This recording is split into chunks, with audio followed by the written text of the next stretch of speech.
आज का जो मुझे ध्यान में आया, चिंतन तो पहले से ही है लेकिन स्मृति में आया, 24 घंटे चिंतन की महिमा क्यों नहीं गाई? साधु तो 24 घंटे चिंतन करता है, लेकिन किनको अर्घ चढ़ाया तुमने? किनका आशीर्वाद चाहा तुमने? कौन सी मुनि दशा को तुमने पूजा का अंग बनाया? वो अर्ध निशा का सन्नाटा, वन में वनचारी चलते हो, यानी चारों तरफ पापी, अत्याचार। रात्रि में राक्षसों की संख्या बढ़ जाती है, रात्रि में निशाचर की शक्ति बढ़ जाती है, रात्रि में पापियों की शक्ति बढ़ जाती है, धर्मात्मा की शक्ति कम हो जाती है। ये नियम। दिन में धर्म और धर्मात्माओं की शक्ति बढ़ती है, रात्रि में पापियों की।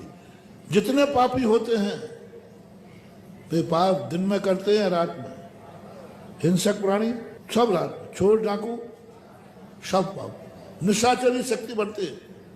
और उस समय तुम धर्म ध्यान कर रहे हो, उस समय मुनिराज तत्व चिंतन में है, अर्धनिशा में हो, चारों तरफ पापियों का संचार। अब सज्जन लोग नहीं है, वनचारी रात्रि में चल रहे हैं और उस समय वो तत्व चिंतन कर रहे हैं। ऐसे मुनिराज का सुबह उठते ही आशीर्वाद मिल जाए, जाओ तुम्हारा जीवन वज्रमय हो जाएगा। ऐसे ही जो रात में आज जो चिंतन कर रहे थे, वो भक्तांबर पढ़ रहे थे, मैंने कहा ओहो, सबसे ज्यादा महान वज्र का ये भक्तांबर 48 ताले के तोड़ने के उत्तर में बंद। आज भी चमत्कार हो सकता है। वो रात्रि के 12 बजे जो बन रहे अर्धनिशा का सन्नाटा माना जाता है, 11 बजे से लेकर 3 बजे के बीच का, 4 बजे के बीच का, दोपहर होते 6 घंटे का, 6 घंटे की मध्य रात्रि। प्रथम रात्रि पहले 3 घंटे, अंतिम रात्रि अंत के 3 घंटे, बचे कितने? 6 घंटे। 6 घंटे को मध्य रात्रि कहते हैं। अब इस मध्य रात्रि में तुम्हें चिंतन करना है, इस मध्य रात्रि में भक्तांबर पढ़ना है। आप देखना आपके ऊपर वज्र गिर जाएगा, बिजली आपके सिर पर गिर जाएगी और तुम्हारा बाल बांका नहीं होगा, क्योंकि आपने भक्तांबर अर्धरात्रि में पढ़ा। उस समय तुम धर्म कर रहे हो जिस समय चारों तरफ पाप की वर्णाएं फैल रही, चारों तरफ पापियों के संचार हो रहे हैं, सभी व्यक्तियों के अंदर पाप करने के भाव जाग रहे हैं। उस समय तुम धर्म कर रहे हो। प्रातः काल तो सारी दुनिया धर्म करती है, लेकिन तुम किस समय धर्म कर रहे हो? जिस समय अंधेरा है, प्रकृति भी अंधेरी है, पापियों के पाप करने के भाव जाग रहे हैं, और उस समय तुम भक्तांबर पाठ पढ़ रहे हो। जाओ महानुभाव, अलौकिक अनुपम, जिन 1 साल भर भक्तांबर पाठ पढ़ना और रात्रि के 6 घंटों में भक्तांबर पाठ पढ़ना 1 दिन का साल भर के बराबर होगा।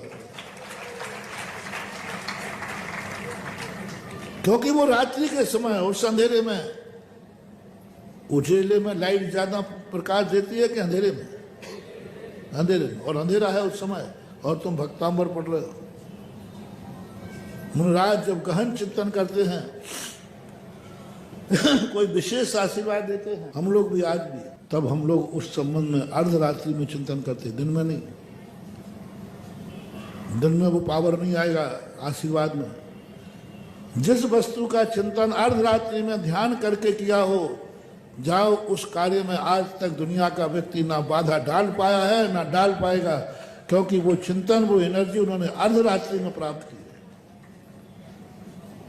जितनी मंत्र सिद्धियां आदि होती हैं रात्रि में, स्मशान घाट में, जंगलों में, भयानक विपरीत स्थितियों में, मंदिरों में नहीं, घर में नहीं, जहां चारों तरफ विपरीत वातावरण, रात्रि में जाकर के अंजन चोर को रात्रि में नमोकार मंत्र की सिद्धि हुई। रात्रिकालीन था, दिन नहीं था, दिन में सिद्धि नहीं हुई। तो रात्रिकालीन जो भक्तांबर पाठ जो आप चल रहे हैं, आज लगभग कितने साल हो गए? महानुभाव, इसको मत भूलना। ललित प्रभालो,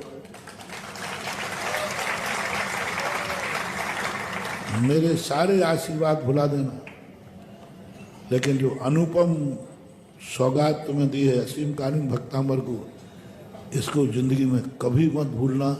और कम से कम रात्रि में बचा हुआ समय